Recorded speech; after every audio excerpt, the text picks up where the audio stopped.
Did Rosé actually cheat her way to a Grammy nomination, or is the internet just having another unhinged meltdown? When the BLACKPINK superstar submitted her viral hit APT for consideration, fans expected an easy victory lap.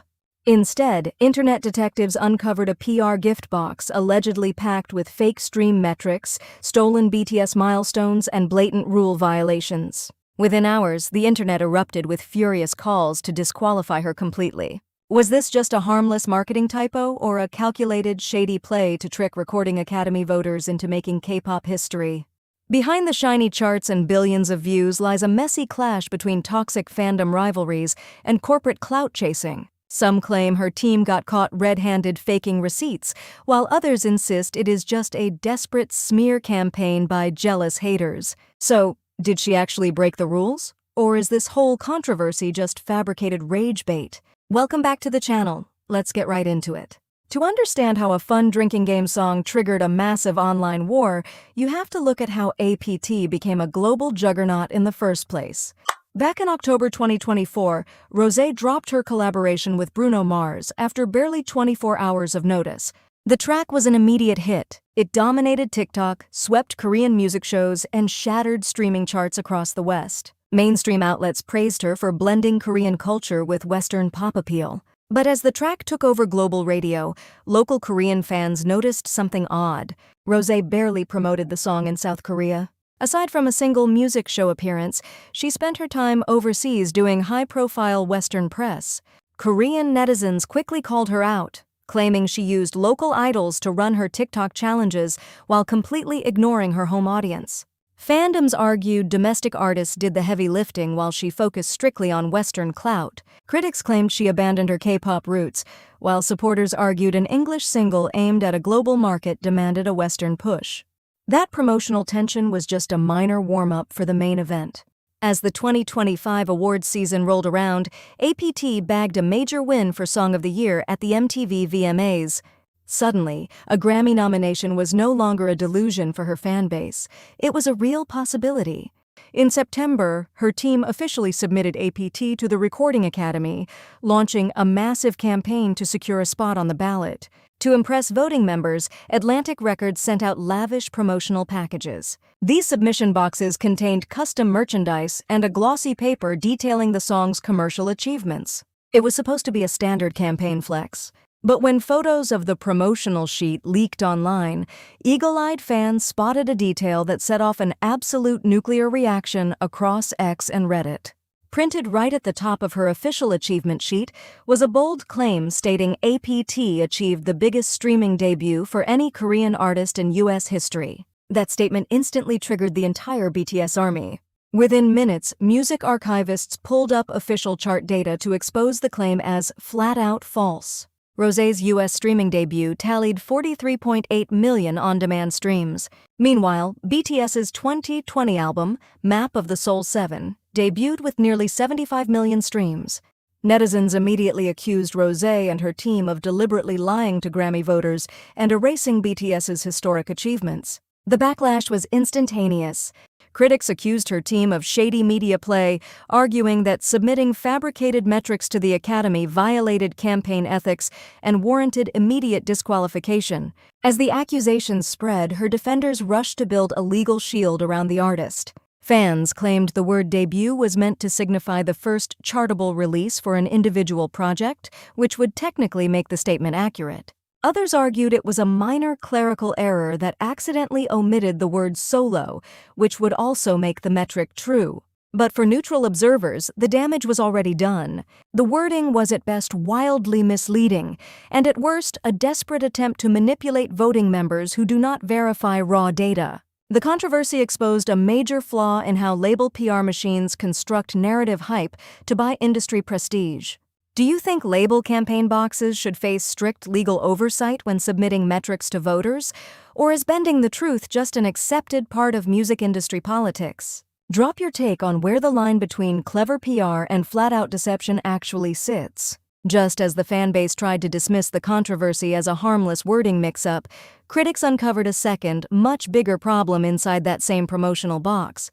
According to official Recording Academy guidelines, submission materials sent to voters are strictly forbidden from including commercial chart rankings, raw stream counts, or sales figures. The Academy implemented this rule specifically to prevent wealthy labels from buying nominations through aggressive commercial flexes. Yet, Rosé's promotional sheet explicitly boasted nearly 2 billion views on YouTube. Outraged users immediately flooded social media, pointing out that her team blatantly broke the rules to influence voters. Critics demanded that the Grammys disqualify APT to maintain the integrity of the process, while her supporters argued that video views fall into a gray area separate from audio streams. If you love deep dives that expose the hidden corporate manipulation and messy PR games behind your favorite pop stars, hit that subscribe button right now so you never miss another breakdown. The internet quickly spiraled into an all-out war between Blinks and Armies. On one side, critics claimed her team relied on fake flexes, corporate manipulation, and rule-breaking because the song could not stand on its artistic merit alone.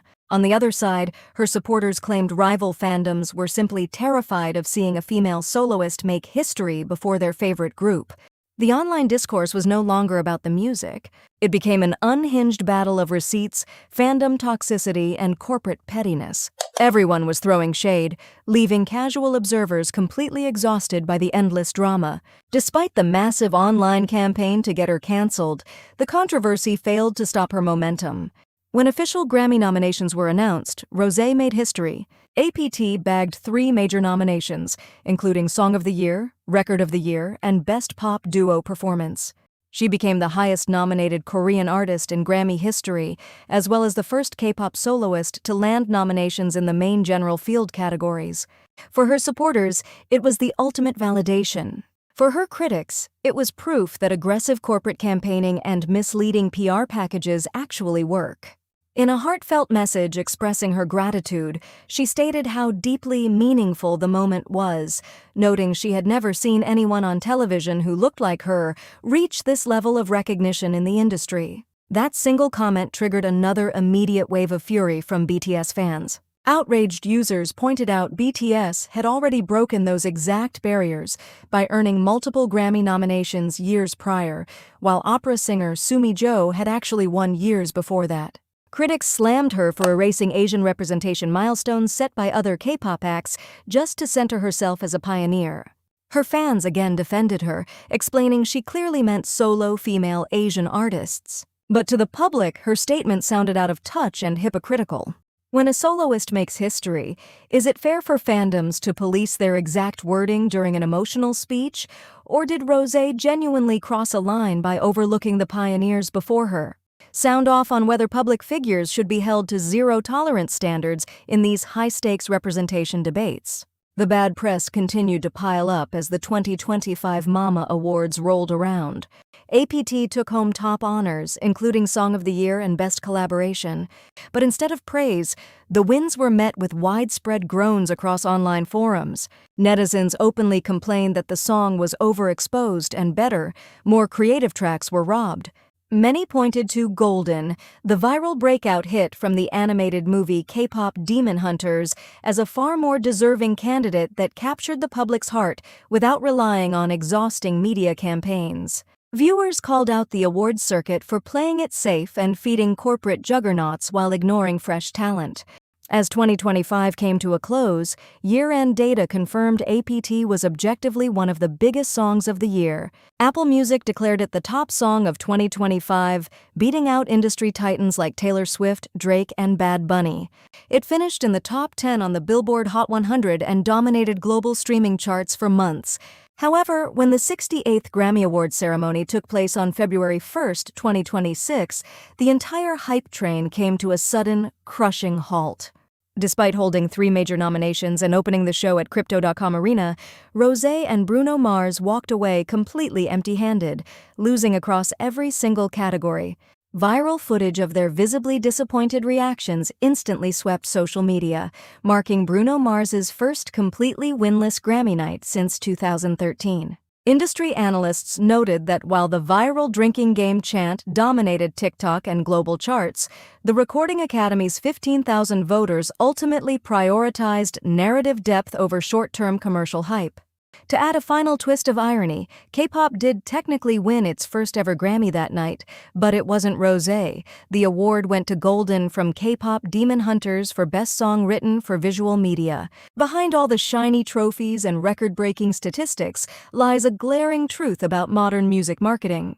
APT was a massive hit, but its rise was fueled just as much by aggressive corporate spin, misleading PR flexes, and manufactured internet rage as it was by its catchy hook.